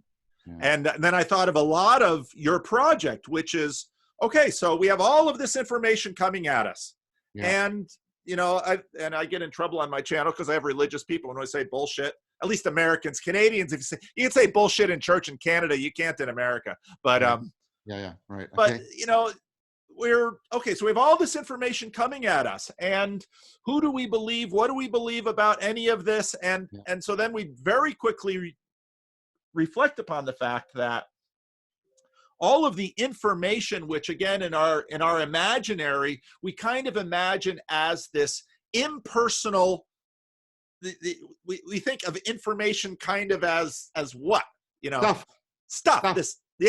This substance out there, information, and no, but it's all coming at us through people, and so everything is just so now we have to suddenly make our way through this, and chances are even the best put together people are going to get things wrong, not only trust people who are saying things that aren't true, but propagate those beliefs. And we're swimming in an environment full of this all the time. And so what we want from our religions are, again, we want the 4 P's all operating. Yes. Because we need all 4. Yep. And not only within, but also between us. That's right. That's right. And then when I get to these points, I always get pushed to the end of it. Okay. For what? To what end? Well, we want them, and then suddenly again, we just kind of land in the religious language, for me at least, because I can have little mental pictures about, well, we want someone who is not going to be depressed, and they're not going to hoard food, and they're not going to have a panic attack. And so G.K. Chesterton in his book Heretics had a really lovely chapter about the fact that he made the observation that, in this world, we can sort of get at the good by all saying what it's not. Yeah. And so we say that the person who is functioning optimally during the COVID-19 pandemic, well, they're not paralyzed by anxiety. They're not hoarding food. They're not propagating misinformation. They're not. But what exactly is it that they are? and to me, as a Christian, they're Jesus. Well, talk about a low resolution Sunday school answer.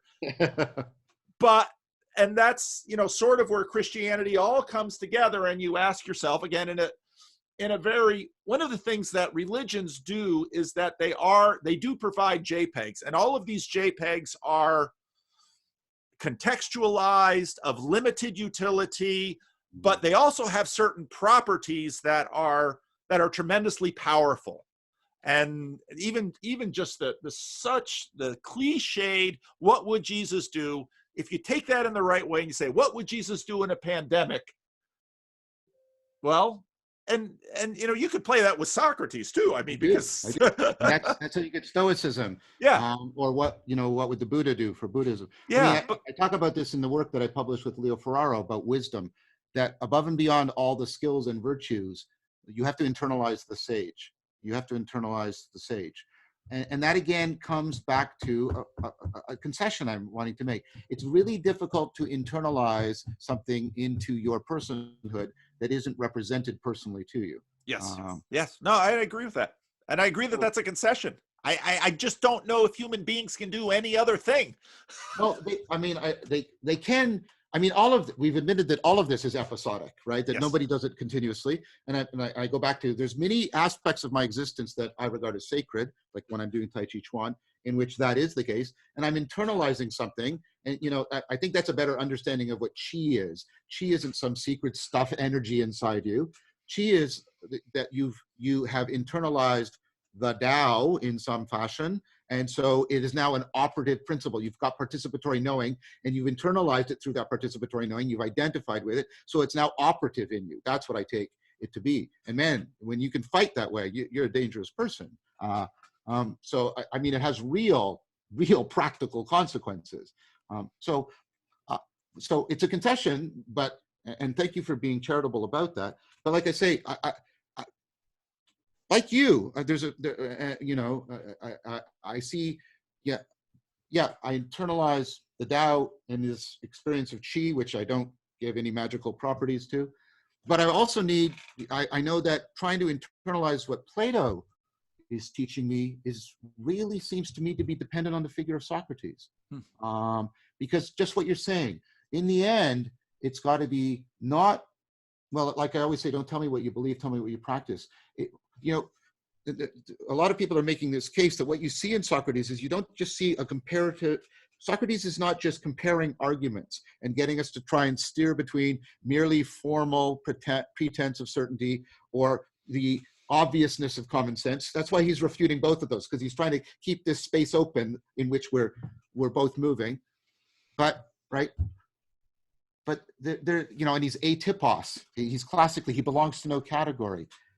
But he's not just presenting arguments. He is embodying a way of life, and he's making it beautiful for us. The point of the logos in his speech is not just to get some propositions established. That often doesn't even happen. The point is to open this space and show you that when human beings live in it, they become more beautiful, and they see beauty in the world than they otherwise wouldn't see. And so that is how Socrates ultimately seduces people. I'm doing this because it's no sexual seduction is involved, but he's right. And it's hard for me to see how would you beautify a way of life without beautifying a person? That is, that's another concession on my part. Yeah, that's a good point. There's I've told the story in my videos too. It's one thing that seems embedded in Christianity is this idea that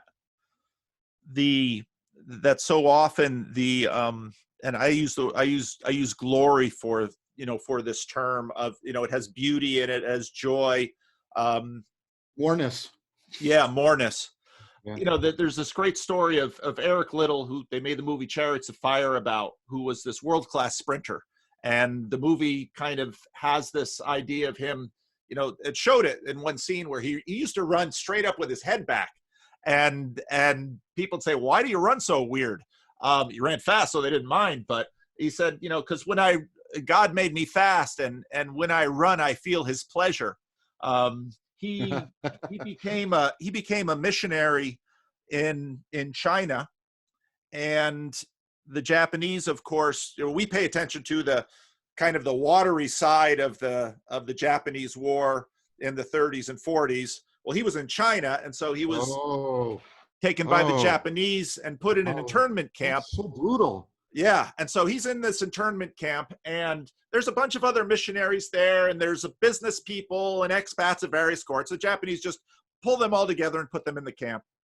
And so there's this one guy, he's not a Christian. He wrote reflections from that camp, and he talked about the fact that a lot of these missionaries, they were just as crappy as everybody else. Yeah. But there's this one guy in the camp, and this was Eric Liddell, the sprinter, who, when everyone was hoarding, he would give. Right. And when everybody was anxious, he was relaxed. Right. And he died in the camp. He got sick and died, as many do. But this individual comes out of that camp, never forgetting him. And when I talk about, because I'm in the business of religion, formally, how we use the word commonly, and when I think about scalability, I think about that it's always instantiated in a person, because again, in a human being, because that's what we get. I mean, and I mean in terms of that's what we understand. I was, in another video I was talking about, I forget what rationalist was talking about, Sam Harris said, we want to make everything, talk about propositional. We want to make everything propositional so we can rationally work it out. And I was thinking about the fact that when I became a parent, I came into parenting with a first draft of what a parent is that I didn't know. And of course, that first draft I received from my parents, but I received it without knowing I was receiving it. And it just got built into me. So again, in that sense, it doesn't surprise me that the best representations we have of glory are people and the stories we have of those people. At least when we're divorced from them in history, the stories are what remain. So I don't know how I don't know how glory is seen or transmitted in any better way. And so when I think about, okay, well, what can I do? What can I do for people in the midst of this pandemic, which again, for you and I, and many listening to this, it's a crisis, but it's not the Second World War. It's not a Japanese internment camp. It's not it's not growing up with a physically abusive father. It's not growing up with a different kind of abusive mother. And part of what I love of my opportunity to be a pastor is that you're always on the front line of such a broad spectrum of this. Right. Yeah. And so then the challenge, and it's an impossible challenge often, just like, pastor comes to you and has this question, and it's like, well, and most of the time I do like you do. You're polite because I have 10 minutes to talk to this guy. What can I accomplish in 10 minutes? And so that's that's in a sense what pastor you get accustomed to. Okay, I got 10 minutes. What little thing, what seed, and again, I can't help but always use this biblical language.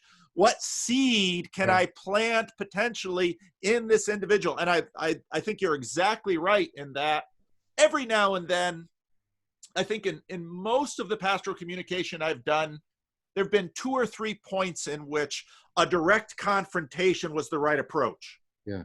And but that's in the very few times that I've used that, only once or twice has it actually worked even. Right. And it's almost always much more the case of 2 people having a conversation in which 2 people get to a place that they couldn't get on their own. And I think again, the way you say that, I think it's exactly right.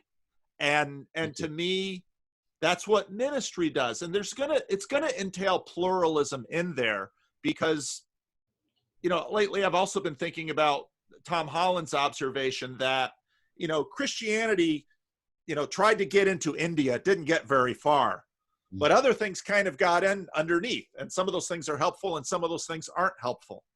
We're always planting seeds that we never quite know where they'll go. And sometimes, and that as a college professor, for goodness sakes. Yeah, very much. And you see that represented well in Platonic dialogues, because, Plato is very clear to present all of Socrates' failures as a teacher. Yeah. The failure of Alcibiades, famously, right? Yeah. But I do think, I think about that point, that, in a lot of the dialogues, Socrates will fail to convince because you get to the aporia and they don't want to give up and they're angry. Yeah. But then they'll, like in 2 separate dialogues, they'll say, but I want my sons to come and spend a lot of time with you. Right. And I think of Marcus Aurelius when he's indicating the people that are true philosophers for him. He goes through all these people and he's clear to say they didn't write anything down or say very much, but they lived their lives with wisdom. And that is for him, I think that's what we're kind of talking about here. That for him is the true mark of a philosophical life. It's not, being able to weave long, complex arguments. It's the ability to, be that person in the kairos that you were talking about earlier, and be that in a way that attracts or seduces other people who think maybe I'll take up this way of life, or at least maybe my sons should consider this way of life. And that, for me, that circles us all the way back around to this notion of faithfulness that I was talking about, right? Beautifying things so that people feel that it is naturally right to follow them, to be drawn into them, a way of life. One of my favorite passages in the Bible is at the beginning of the book of Acts. Jesus has, crucified, resurrected, is about to ascend. The disciples come to him and say, now will you restore the kingdom to Israel? And when you read that line, you have to say, you haven't gotten anything yet, have you? You're still playing the games of the old covenant, and Jesus, who can seriously at times loses patience with his disciples, and it's right there in the text. He very calmly says, it's not for you to know the times or the places, but you will receive power when the Holy Spirit comes upon you, and you will be my witnesses. in Jerusalem, in Judea, Samaria, and to the ends of the earth. And that just kind of takes that idea that Jesus, in a sense, is saying to them, you really haven't learned anything I've told you. And I'm trusting that at least some of what I say you will remember and at least convey with some fidelity out there. And then, even thinking, and so part of me, what's been so enjoyable about doing this, having to have the discipline of talking to people like you in terms of a secular frame rather than, let's say, a church frame. Right. Because in church frame, you can use all these shorthands, but all of those have liabilities too, which are crippling the church, quite frankly. But that even if you don't believe in anything supernatural or wooey or, whatever, that somehow something of Jesus, by watching him live, got into these hapless disciples. And again, the New Testament is very frank about their failures. They mess up a lot. But they, that somehow this gets into their disciples, and this is, again, gets into the question of what is a person. Yeah. Because lots of different cultures have thought in lots of different ways about, in terms of, in what way am I my father and my grandfather, and, all the way back through there. Well, somehow being with Jesus changed these people, which kind of like a pebble in a pond, rippled all the way out through people, through centuries, to the place where, certainly plenty of, you can blame Christianity for plenty of evil in this world. I won't shortchange that, but somehow Jesus impacted the world for good through all of these people. And they call it spirit, which that's probably the right word in terms of their conceptualization. But anyway, I don't know. And so in that sense, people often ask me, well, Pastor, because they're anxious about their children, what do I need to do to be a good parent? I just always tell them, I say, it sounds cliche, but be the kind of person you want your child to grow up into, because you'll talk at them and you'll mess up and all this stuff. Anyway, the modeling that gets internalized is way more important in the raising of children.